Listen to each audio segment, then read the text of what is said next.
All right, get ready, folks, because today we are diving deep into Roman law. Oh, this is going to be good. Yeah, it's way more than just, togas and gladiators. Right, exactly. This stuff is still relevant to you today. Like, it's the foundation of legal systems all over the place. I mean, it's incredible how Rome created this legal system, Yeah. over centuries. Yeah.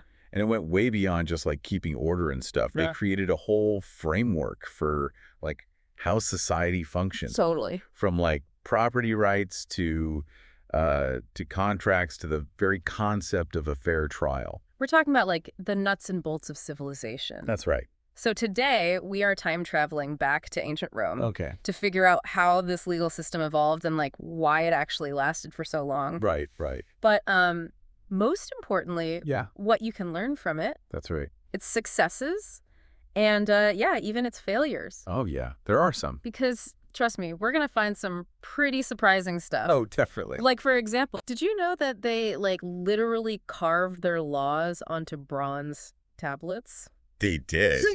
Can you imagine that? Can you imagine that today? Like, bronze tablets on display at the courthouse? Yeah, yeah. So those are the 12 tables. The 12 tables. A total game changer, like revolutionary for their time. Oh, for sure. Yeah. But before that, it sounds like Roman law was kind of a secret club. It was. Yeah, shrouded in secrecy. Only the wealthy elite had access to it. Okay. So basically, Yeah, a recipe for resentment and unrest, right? that's right. Makes sense why they went public with the law. Yeah. Societies need transparency, especially when it comes to rules Right. that everyone has to follow. Makes sense. If you don't have that, then you breed suspicion and mistrust. Right. Right. And this principle, I mean, it is true for ancient Rome as it is for like a modern company. Totally. If people don't understand how the system works, they're not going to trust it. Yeah, it's like those frustratingly opaque company policies. It's exactly. The ones that nobody understands? Yeah. Makes you wonder who wrote them. It's true. So it sounds like transparency is key to getting everyone on board and building trust. Absolutely. Makes sense. So, okay, now imagine Rome, right? Yeah. Going from this small city-state Mm-hmm. to this massive empire. Right. Their legal system had to, like, seriously adapt. Yeah. Or it would have just crumbled under the weight of all those different cultures and customs. Talk about growing pains. Right. So how did they manage that? How did they make it work? This is where it gets really interesting. Okay. They developed what they called Eastnas Gentium, Okay. which basically translates to law of the nations. Law of the nations. Yeah. So it was basically a more flexible system, specifically for non-citizens. Oh, interesting. It was like a legal bridge between Really? all these different cultures. Oh, that's cool. So they weren't trying to just force Roman law onto everyone they conquered. No. I mean, Rome was at its heart pragmatic. They understood that incorporating local customs Okay. from the people they ruled Yeah. actually helped them stay in control. Oh, smart. Yeah, and that's a powerful lesson for anyone, leading a team today. Okay. Flexibility, right? Right. It's key to successfully integrating people Yeah. from different backgrounds with different work styles. Makes sense. So, all right, let's move beyond conquering the world Okay. and zoom in on everyday life in Roman times. Right.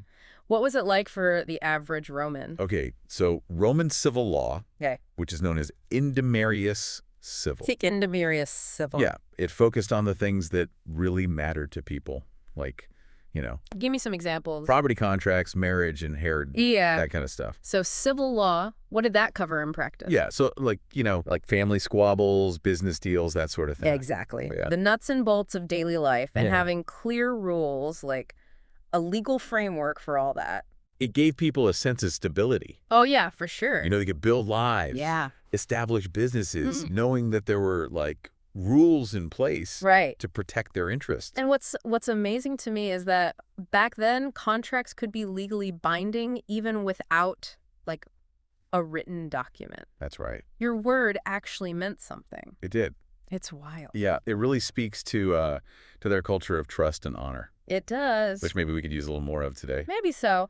But hey, Definitely. at least we benefit from the Roman influence on contract law today. We do. When we sign a rental agreement, That's true. it's legally binding. Yep. So thank you, Rome. You're welcome, Rum. I'm picturing like all these legal disputes Yeah. playing out in ancient Rome. Right. Did they have lawyers back then? Oh, yeah, they did. They had jurists, Jurists. these highly respected legal experts Okay. whose opinions carried a lot of weight. Okay, like the original legal influencers. Basically, yeah. Yeah. They shaped the law through their writings and commentaries. Wow. Yeah, they were instrumental in creating a legal system based on reason, Okay. not just arbitrary decrees from Yeah. whoever was in charge. So they were like more than just lawyers arguing cases. Yeah. They were like shaping the whole framework of the Roman legal system. That's right. That's pretty significant. It is, yeah. And it kind of reminds me of, Yeah. good leadership today, Okay. like seeking out expert advice, Right.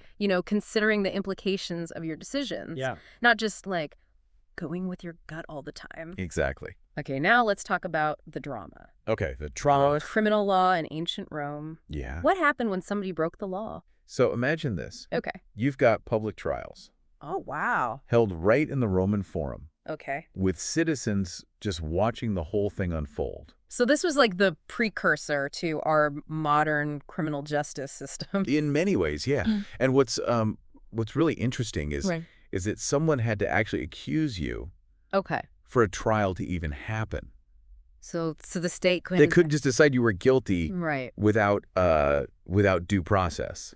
Due process. Yeah, The right to a fair trial. exactly. That's a fundamental principle that we still have today. We do, and it has its roots right here. In these ancient Roman ideas. Yeah.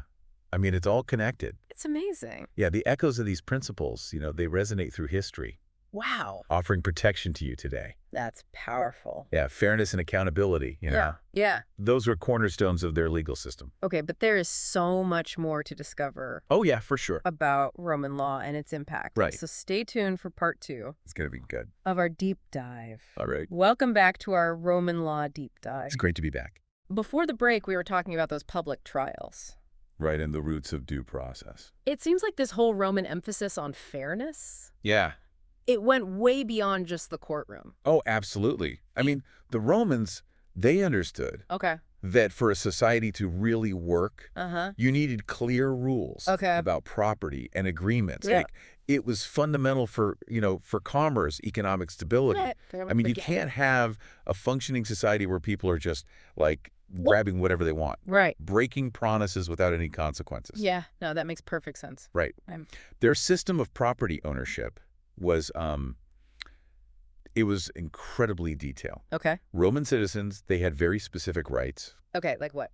The right to own property, Okay. to use it, to transfer it, Okay. and it was all protected By law? by law. Okay. This gave people the confidence to invest, to build businesses, knowing that Their stuff was safe. their assets were secure. Yeah. So that predictability was key. Yeah. Gave people like the security to build a life. Right. But this wasn't just about protecting the wealthy. Right. No, not at all. Roman property law also imposed limits on ownership, Okay. and it provided avenues for resolving disputes. Okay. It was about striking a balance, Right. between individual rights and the needs of the community. The needs of the many. Exactly. You mentioned contracts earlier. I did. How did those work in ancient Rome? So contracts were essential to Roman life. Okay. They covered everything from, like simple buying and selling Okay. to more complex business arrangements. Right. What's fascinating is that Yeah. written proof Yeah. wasn't always required. Really? Yeah, verbal agreements, even certain actions Okay. that clearly showed intent could be Legally binding. legally binding. Yeah, That's wild. it is. It kind of suggests this, It's like a different level of trust. yeah, a level of social trust that we might Envy today. what we did today. Yeah, It really emphasizes that Well- that your word was your bond.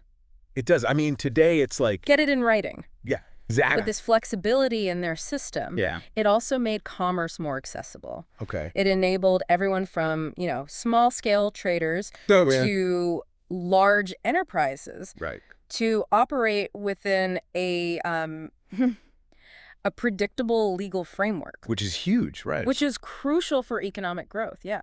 It's incredible how these these concepts that we're talking about, Yeah. they're like the building blocks of Roman law, They are. but they still underpin our modern world. Yeah, they do. It's amazing. Like the sense of security you feel when you sign a legally binding rental agreement. Right. That's a direct result of Roman influence. Roman influence. Wow. Yeah. It's remarkable. It is. So their approach to property, to contracts, is so well conceived. that it formed the basis for what we call civil law today. Civil law, okay. Yeah, it's a legal tradition that continues to shape legal systems. Really? In many parts of the world. Wow.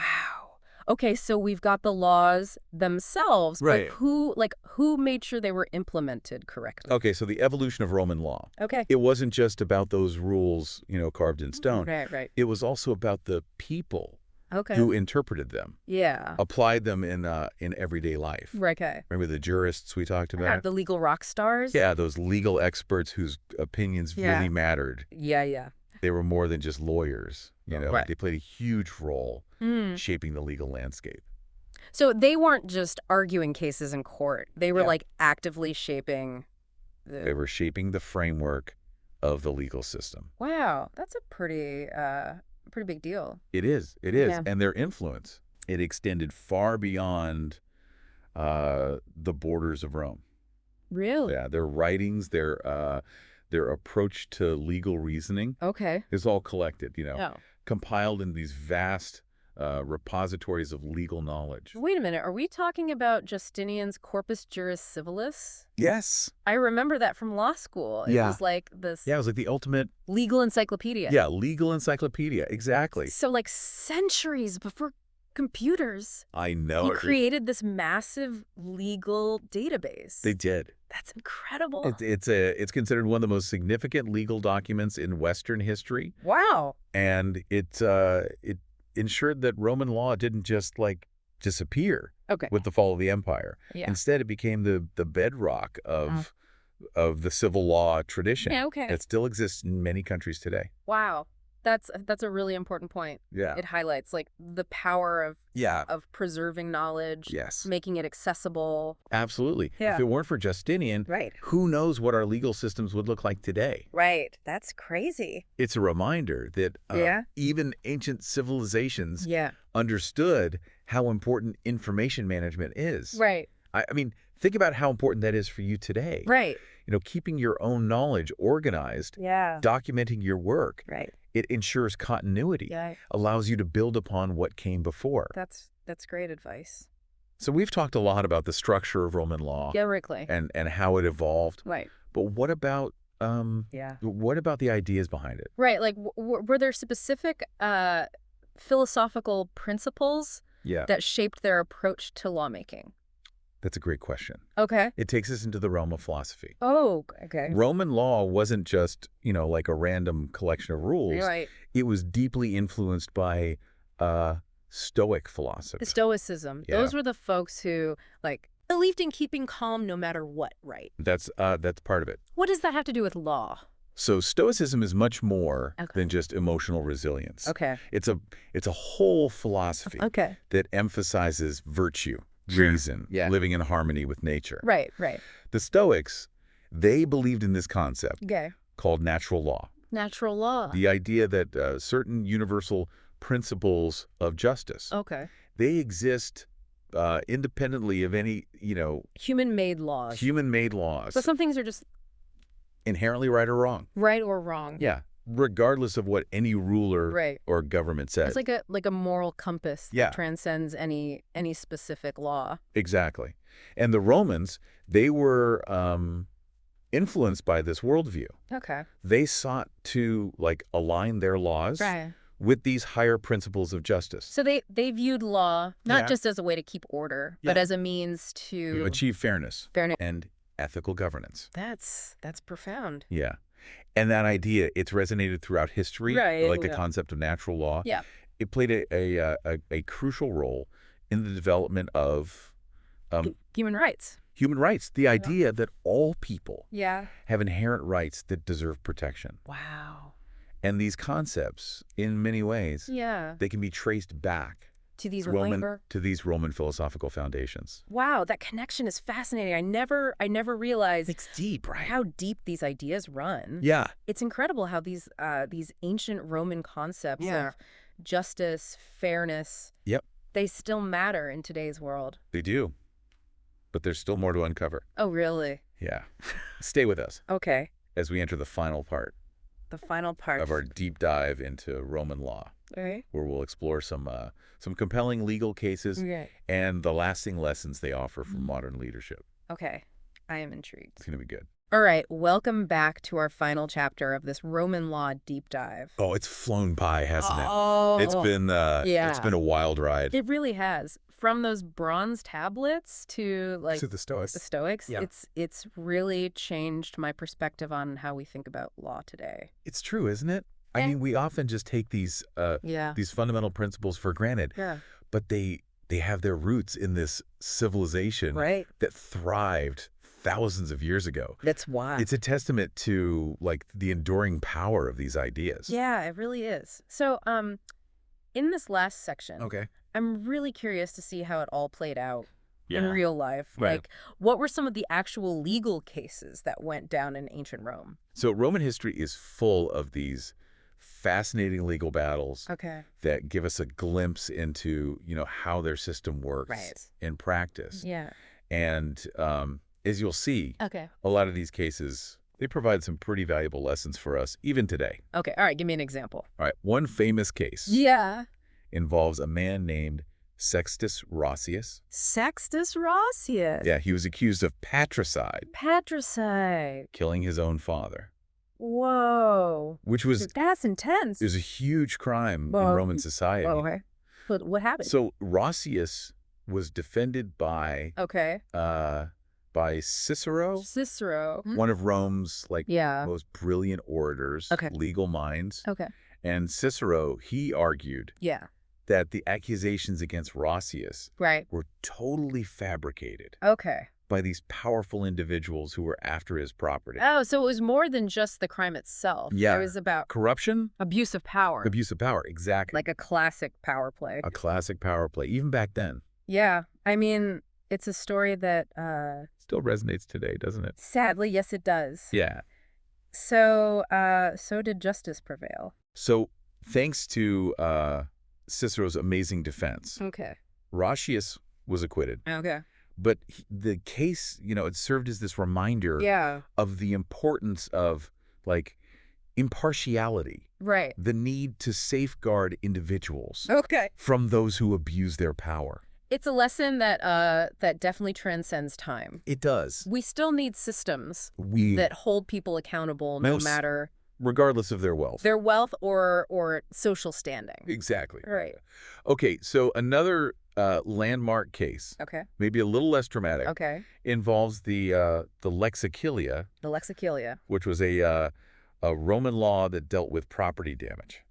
Okay, property damage not quite as intense as... Not quite as patricide. As patricide, no, but I'm sure it was important. It was incredibly significant. Okay. It established these core principles of liability for wrongful damage to property. Okay. It's like the foundation of what we call tort law today. Okay. So in modern terms, if somebody negligently crashed their car into your house, you could sue them for damages. That's the basic idea. Okay. The Lex Aquilia. It established that if you cause harm, either intentionally or through negligence, you were responsible for compensating the injured party. Makes sense. It's about holding people accountable for their actions and making sure that people who are harmed are fairly compensated. Yeah, totally. It's a fundamental principle of justice. It is. That we can trace back. All the way back to Roman law. To Roman law. That's amazing. The Lex Aquilia set a precedent that has influenced legal systems all over the world. Wow. I mean, we've covered so much ground in this deep dive. We have. From those bronze tablets to those crazy public trials, from property rights to Stoic philosophy. Yeah. It's clear that Roman law was this intricate and fascinating system. It really was. But what's the big takeaway? Yeah, what's the takeaway? For our listeners. Why should we care about it? Yeah, why should we care about it? Ancient stuff. This ancient stuff, right? And the legacy of Roman law goes way beyond dusty old texts. Right. It's about the principles that still shape the world. Okay. Think about it. Transparency in lawmaking. Right. Protection of individual rights. The importance of expert advice. The concept of due process. Yeah. These ideas, they all have roots. In Roman law. In Roman law. Wow.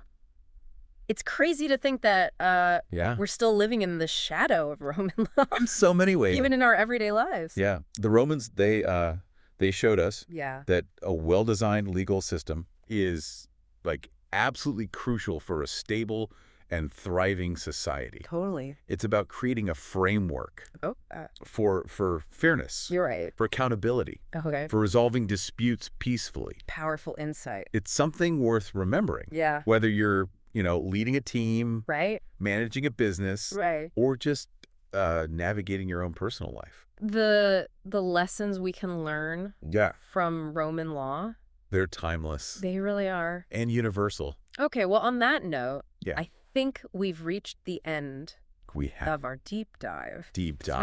Into Roman law. It's been a pleasure. I don't know about you, but my mind is sufficiently blown. It's been great exploring this fascinating subject with you. And to our listeners. Yeah, to the listeners. Here's a parting thought. Okay. What aspect of your life is most influenced by Roman law without you even realizing it? Good question. It's something to think about as you go about your day. Absolutely. Until next time. Yeah. Keep exploring, keep learning. Keep learning. And keep diving deep. All right.